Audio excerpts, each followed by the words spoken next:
श्री शिवाय नमस्तुभयम। दोस्तों, जैसा कि आप सभी लोग जानते हैं कि 16 जनवरी 2026 शुक्रवार को पड़ रही है माघ महीने की कृष्ण पक्ष प्रदोष व्रत और मासिक शिवरात्रि, जो बहुत ही खास है। और दोस्तों, ये वो तिथि है जो कि माघ महीने में शुक्रवार को पड़ रही है, तो इस दिन का महत्व और भी अधिक बढ़ जाता है। पूज्य गुरु जी ने कहा है कि अगर कभी भी मौका लग जाए और माघ महीने की प्रदोष व्रत शुक्रवार को पड़ जाए तो इस दिन आपको 11 गेहूं के दाने वाला उपाय जरूर करना चाहिए, क्योंकि ऐसा संयोग बहुत ही कम आता है। और दोस्तों, इसी दिन किया जाने वाला पंडित जी द्वारा बताया गया 11 गेहूं के दाने वाला उपाय आप लोगों को जरूर करना चाहिए। और अगर आप लोगों ने इस उपाय को नहीं किया है या किसी कारणवश नहीं कर पाए हो तो प्रदोष व्रत के दिन इस उपाय से मत चूकना। दोस्तों देखिए, ये दिन इतना खास होता है, इतना महत्वपूर्ण होता है। देखा गया है कभी कभी बड़े बड़े पूजा पाठ अनुष्ठान से जो मनोकामना पूर्ण नहीं होती है, वह माघ महीने के शुक्रवार के दिन एक छोटे से करने से ही आपकी मनोकामना पूर्ण हो जाती है। और बहुत सारे लोगों ने इस उपाय को किया भी है और उनको इस उपाय को करने का फल भी जरूर मिला है। अगर आप लोग भी इस उपाय को प्रदोष व्रत के दिन करना चाहते हैं तो आप इस उपाय को पहले अच्छे से समझ लेना, सुन लेना, उसके बाद करना। आपको इस उपाय का फल जरूर मिलेगा। देखना, आपकी सभी मनोकामनाएं पूरी हो जाएंगी। दोस्तों, हम आपको यहाँ पर बता दें कि ये जो गेहूं के दाने वाला उपाय, ये उपाय पंडित जी ने अपनी अभी की शिव महापुराण की कथा में ही बताया है। और इस उपाय को करने से आपके घर में चाहे किसी भी प्रकार की दुख और समस्या क्यों ना चल रही हो, आपको उसका कारण भी नहीं है पता है कि भाई ये समस्या किस कारण से चल रही है। उसका कुछ भी कारण हो सकता है, जैसे पितृदोष हो सकता है, काल सर्प दोष हो सकता है, या किसी भी तरह का मंगल दोष भी हो सकता है, और भी बहुत तरह के दोष होते हैं, कुछ भी हो सकता है। पर आपको इसको करने के लिए अपने दोष को पता लगाने की भी जरूरत नहीं है। आपके घर में किस कारण से इतनी दुहक और परेशानी आ रही है, वो भी आपको पता लगाने की जरूरत नहीं है। बस शुक्रवार के दिन इस उपाय को कर लेना, क्योंकि इसी एकमात्र उपाय को करने से आपके पूरे घर परिवार में सुख और शांति हो जाएगी। आपके घर में अच्छे अच्छे काम होने लगेंगे। आपकी जो भी मनोकामना होगी वो भी धीरे धीरे करके पूर्ण होना शुरू हो जाएंगे।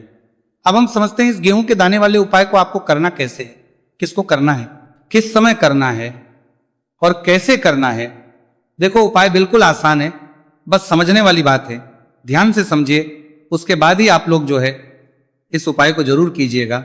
लेकिन उससे पहले जो भी मेरे भाई, मेरी प्यारी बहनें आज चैनल पर पहली बार आए हैं या मेरी आवाज आज पहली बार सुन रहे हैं, अगर आप भी महादेव के सच्चे भक्त हैं तो वीडियो को और चैनल को सब्सक्राइब जरूर कर लें और कमेंट बॉक्स में लिखें हर हर महादेव, जय भोलेनाथ।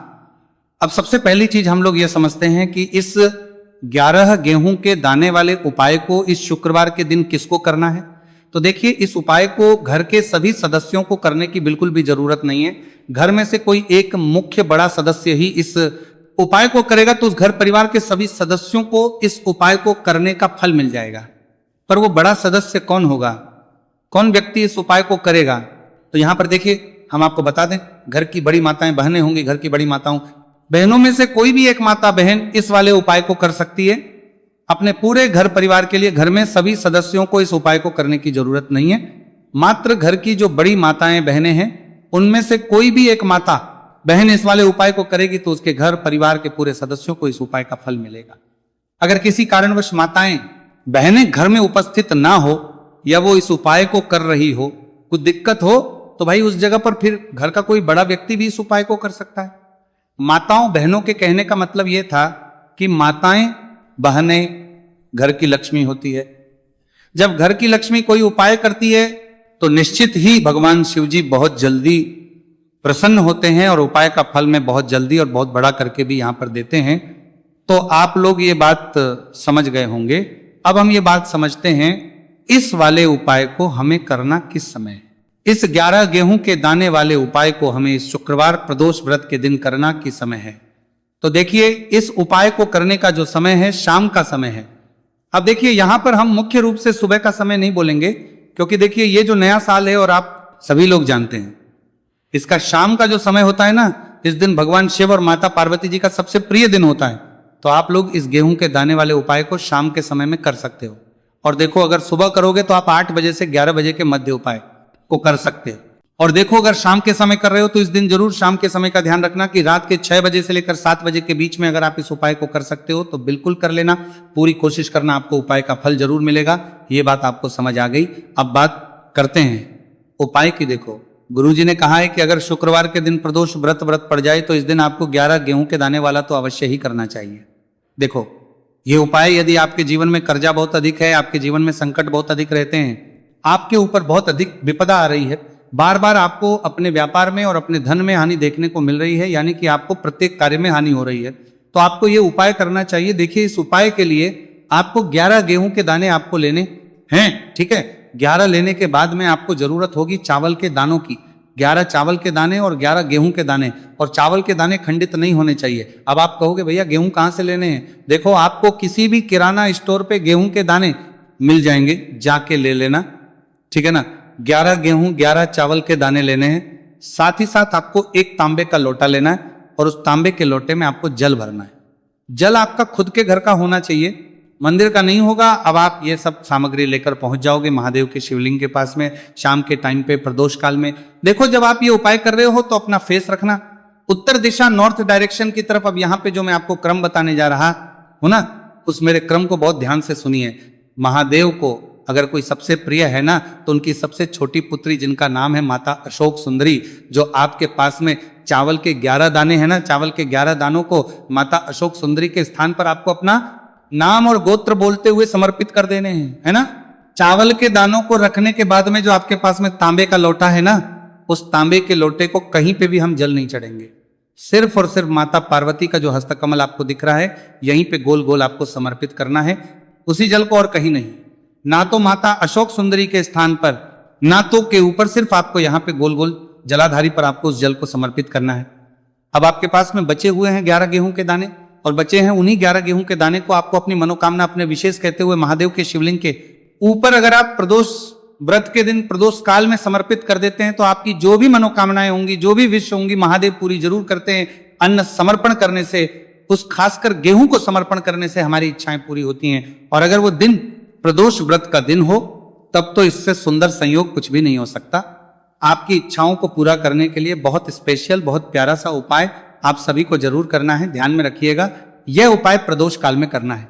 देखो गुरुजी ने कहा है भगवान शिव के शिवलिंग पर 33 कोटि देवी देवताओं का वास होता है। अगर हम लिंग के सामने कुछ भी उपाय करते हैं तो हमारे सभी देवी देवता हमसे खुश हो जाते हैं। ये उपाय आपको अवश्य करना है। देखो सुबह के टाइम नहीं कर सकते, ठीक है। अब बात करते हैं अगले उपाय की। देखिए इस उपाय के लिए आपको 2 दीपक लेने होंगे। दोनों ही दीपक आप मिट्टी के भी ले सकते हैं और दोनों ही दीपक आप शुद्ध आटा मढ़कर उनके भी तैयार कर सकते हैं। अब दोस्तों दोनों ही दीपक के अंदर आपको शुद्ध घी का प्रयोग करना होगा और एक दीपक अंदर आपको गोल रुई की बाती का प्रयोग करना होगा और एक दीपक के अंदर आपको लंबी बाती का प्रयोग करना होगा। लंबी बाती वाले दीपक के अंदर आप मौली वाला जो धागा आता है कलावा का, उसकी बाती का प्रयोग भी आप लंबी बाती वाले दीपक के अंदर कर सकते हैं। देखिए 2 दीपक वाला यह चमत्कारी उपाय केवल शुक्रवार की रात्रि में ही किया जाता है, इसीलिए आपको इस उपाय को बहुत ही ध्यान से समझना। इसी के साथ में आपको 1 चुटकी काले तिल के दाने लेना है और इसी के साथ में आपको मात्र 1 चुटकी हल्दी भी लेनी होगी। अब दोस्तों ये सभी सामग्री लेकर के आपको रात्रि के समय पहुंच जाना है अपने घर में।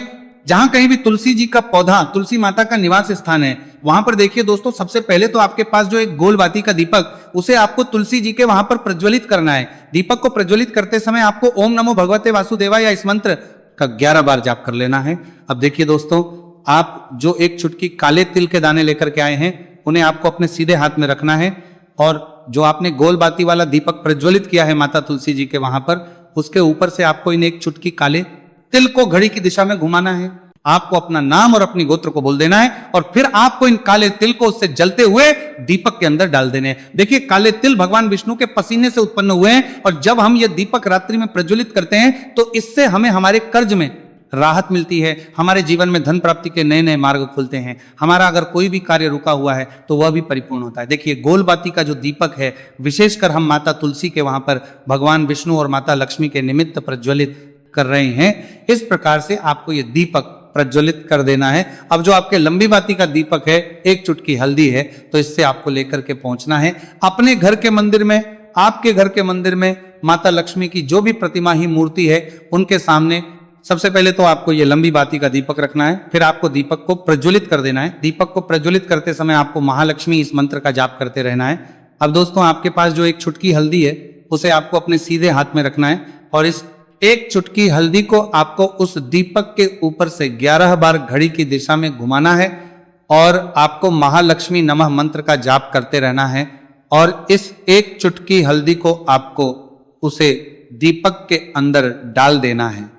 देखिए, एक चुटकी हल्दी वाला जो दीपक है आपके जीवन से दुर्भाग्य को समाप्त करता है, माता लक्ष्मी की आपको कृपा प्राप्त करवाएगा, धन प्राप्ति के आपके जीवन में नए मार्ग बनाएगा। देखो, अगला उपाय है वो भी बहुत ज्यादा खास है। तीनों उपाय को आप जरूर सुनना, क्योंकि जो आपको अच्छा लगे वो उपाय आप कर सकते हैं। देखिए, इस उपाय के लिए आपको 2 हरी इलायची लेनी होगी। हरी इलायची आपको साबुत लेनी है, खंडित नहीं होनी चाहिए। और इसी के साथ में आपको मात्र थोड़ा शहद लेना है। शहद आपको मात्र आधा चम्मच या फिर उससे भी कम ले लेना है। और इसी के साथ में आपको एक दीपक दीपक आप चाहे तो मिट्टी का भी ले सकते हैं और आप चाहे तो शुद्ध आटा मढ़कर उसका दीपक भी आप तैयार कर सकते हैं। इस दीपक के अंदर आपको मौली का जो धागा आता है कलावा का, उसकी बाती का प्रयोग करना होगा। यानी कि इस दीपक के अंदर आपको लाल रंग की बाती का प्रयोग करना होगा और इस दीपक के अंदर आपको शुद्ध घी का प्रयोग करना होगा। अब ये सारी सामग्री लेकर के आपको अपने घर में जो भी मंदिर है वहां पर पहुंच जाना है और आपको मां लक्ष्मी के किसी भी स्वरूप के सामने बैठ जाना है। अगर माता लक्ष्मी की फोटो है, माता लक्ष्मी की प्रतिमा है, तो उनके सामने आपको बैठ जाना है।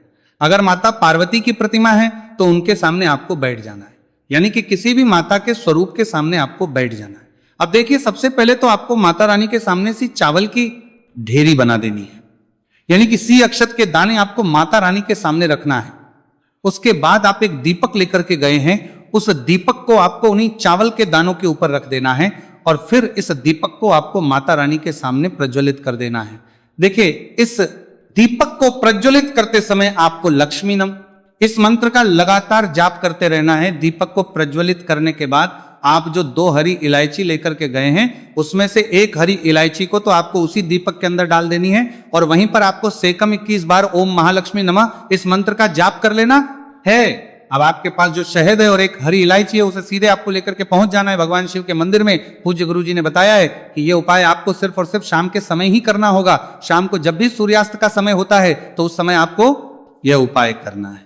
लेकिन सबसे पहले तो आपके पास जो एक हरी इलायची है उसे आपको उस शहद के अच्छे से डुबो देना है। यानी कि शहद का लेपन उसे हरी इलायची के ऊपर चारों तरफ आपको कर देना है। अब ये जो शहद से युक्त हरी इलायची है इससे आपको भगवान शिव के शिवलिंग पर अर्पित कर देनी है और आपको वो श्री इस मंत्र का लगातार जाप करते रहना है। फिर इसके बाद आपको एक लोटा जल भी अपने साथ लेकर के जाना है। तो ये एक लोटा जल भी आपको धीरे धीरे शिवलिंग पर समर्पित कर देना है और आपको इस मंत्र का जाप करते रहना है। फिर इसके बाद आपको अपने घर आ जाना है। इस प्रकार से आपको ये उपाय कर लेना है। तो चलिए दोस्तों, जान लेते हैं गुरुजी द्वारा बताए गए दूसरे उपाय के बारे में। देखिए, इस उपाय के लिए आपको लेना है 11 चावल के दाने। गुरुजी ने कहा है चावल के दाने खंडित नहीं लेने हैं, बिल्कुल साबित होने चाहिए। उसके साथ में आपको लेना है एक बेलपत्र। बेलपत्र का भी नियम है, अगर आपके पास बेलपत्र नहीं है तो आप शिवलिंग से उठाकर उसको पुनः शुद्ध जल से धोकर इस्तेमाल कर सकते हैं। इस प्रकार आपको बेलपत्र लेना है। इसके बाद आपको 1 लोटा जल लेना है। अब ये सब सामग्री लेकर आपको जाना है महादेव के मंदिर में। देखो, अब आपको उत्तर साइड में खड़े हो जाना है और सबसे पहले आपको एक बेलपत्र अपने हाथ पर और 11 चावल दाने रखकर शिवलिंग के ऊपर अपना नाम और गोत्र बोलते हुए समर्पित कर देना है और का लगातार जाप करना है। अब आपको जो एक लोटा जल साथ में लेकर आए थे उसे धीरे धीरे बेलपत्र और चावल दाने के ठीक ऊपर आपको समर्पित करते जाना है और शिव पुराण के मूल मंत्र श्री शिवी का 11 बार जाप करना है और अपनी मनोकामना बोलते जाना है। देखो, बस छोटा सा उपाय करना है, देखना एक दिन आपके सब काम बनने लग जाएंगे। गुरुजी का बहुत ही विशेष उपाय है। चलते तीसरे उपाय के देखिए।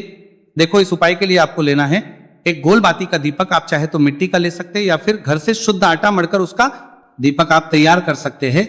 इसके बाद आपको लेना है शुद्ध गाय का घी। अगर वो नहीं है तो कोई भी देसी घी इस्तेमाल कर सकते हैं जिससे आपको दीपक प्रज्वलित करना है। देखो, अब ये सब सामग्री लेकर आपको जाना है प्रदोष काल में आपके घर पर तुलसी जी के घेरे के पास में। देखो, ये उपाय तो आपको अवश्य करना है। देखो, वहां पहुंच सबसे पहले वो दीपक आपको प्रज्वलित कर देना है और ओम नमो भगवते वासुदेवाय नमः का 11 बार जाप करना है। उसके बाद आपको अपने सीधे हाथ में थोड़ी हल्दी लेकर उस दीपक में अपना नाम और गोत्र बोलते हुए डाल देना है। उसके बाद माता लक्ष्मी से आपको प्रार्थना करना है कि हे महालक्ष्मी, हमारी सभी दुख तकलीफों को दूर करो। हे महादेव, हमारे सब दुख कष्टों को खत्म करो। इस भावना से आपको ये उपाय करना है। ये